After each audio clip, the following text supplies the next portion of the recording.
Hey, welcome back to How to Barbecue Right. I'm Malcolm Reed. Today I'm doing something that I've never done before and I want y'all to check it out. I'm gonna do a tri-tip, but I'm gonna do it brisket style. We're gonna cook this thing to about 160 degrees, wrap it up like we would a brisket and get it tender. It's gonna finish out right at 200. That's really higher than I've ever took a tri-tip. Normally they're medium rare, but I wanna see what it's like when I do it like a brisket. Let's get to cooking, y'all. So we're starting out today with a big tri-tip roast. Now typically a tri-tip 2 to 3 pounds. This one's on the heavier side, and I don't know if y'all can see it in the camera or not, but it's got a ton of marbling because this one's an A9 tri-tip. It's Australian Wagyu beef. Got it from my buddy Kevin down at the butcher shop. Y'all know Kevin's got the best meat on the planet. What we're gonna do is give this one the brisket treatment. Now for me, I got some go-to flavors. I got my TX seasoning, and that's gonna be my first layer. It's that coarse salt, coarse black pepper, Texas style. Now you'll notice I didn't trim this tri-tip at all. It's straight out of the cryovac. I wanna leave what fat is on it, but that's gonna be flavor. Since we're doing a long cook, it's gonna render that fat down. We're gonna flip it, we're gonna do the same thing to the opposite side. Now we've got the salt and pepper covered on it. I want a little barbecue flavor, so I'm going with my hot barbecue rub. Now I'm not getting heavy with the hot rub, mainly for color. It's gonna give us some nice flavor. Same thing, we're doing both sides. Just a light coat. There's no binder on this tri-tip. I just went straight on the meat. So we've got this tri-tip seasoned up, just like a brisket. Now I'm gonna let it hang out here on the cutting board. It needs about 15, 20 minutes. Perfect time to fire up the pit. Today, I'm gonna be cooking this tri-tip on my Outlaw stick burner pit. Starting off with some Royal Oak charcoal in the fire basket. Give me a good bed of coals. Got a couple tumbleweeds fired up. When those coals are good and hot, they're all glowing. I'm gonna switch over to starting to burn some pecan splits on it. We're gonna adjust our vents so the pit comes up to about 275 degrees. That's the sweet spot. So the Outlaw's at 275 degrees. It took about 20 minutes to get that pit up to temp. Not long at all. So we're gonna place our tri-tip right on the grate. And since I've never done it this way before, I wanna really watch these internal temperatures. I'm gonna go ahead and get a meat probe in it.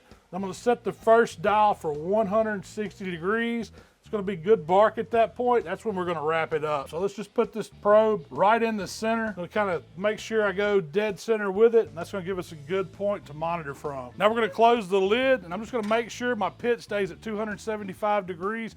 You can do this on any pit, just follow those temperatures. All right, y'all can see we have hit 160 internal on this tri-tip. That's hotter than I've ever took a tri-tip.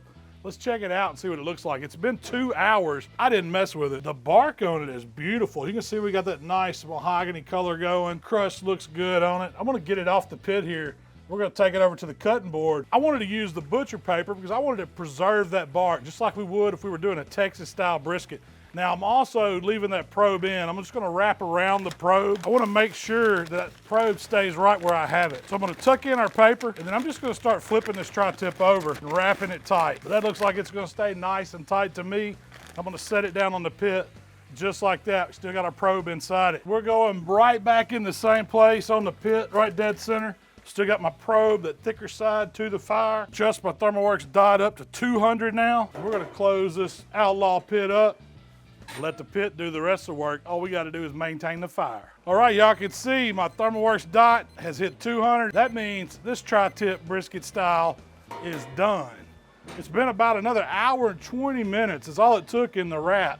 So we're just gonna pull it off. Now you just wanna let it rest a little bit. I'm just gonna take it to the cutting board and let it hang out. If you wanted to give it an hour or so, that'd be fine. Drop it down in the dry cooler. So y'all, I let this tri-tip just sit here on the board for about 20 minutes just to give it a good rest. You can see the paper's absorbed up a lot of that fat that we rendered out of it. I'm expecting it to be super juicy. This Wagyu beef holds a lot of moisture. But here's a little tip. You save that paper, it makes an excellent fire starter. It's got all that fat soaked into it. But check this dude out, it's juicy. So I pulled the probe out. I'm gonna grab a knife. It's time to slice this dude up. You gotta remember, anytime you're slicing the tri-tip, that the grain runs 2 ways. Over on the point end, it's running towards me. That's where I'm gonna start. But as we get down to the opposite end, the grain changes, so you're gonna need to make a cut and switch the way you're slicing. And I'm just gonna make brisket style slices on it, keeping it kind of thin, get a few off, and I gotta try it. Man, this knife just rolls through it. Is it juicy on the inside? Is it tender? That's what I wanna know. I'm used to eating tri-tip medium rare. Now that I've got it cut and kind of laid out here, I'm pulling a piece out of the middle. That's where you wanna know if it's done. But check that dude out. It is juicy, it is moist. Oh, that piece just broke off. Hold on. Wait a minute. That's giving some brisket a run for his money there.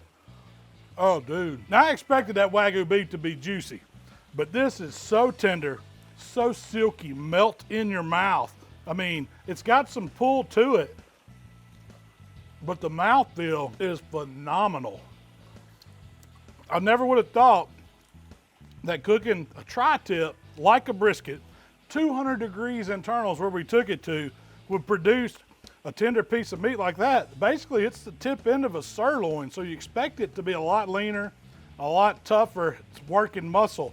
But this right here will melt in your mouth. So with this tri-tip, I kept it simple. I wanted to do it brisket style, kind of low, long cook, seasoned it really easy with TX rub, salt and pepper, a little bit of barbecue rub, just to give it a pop, give it some color.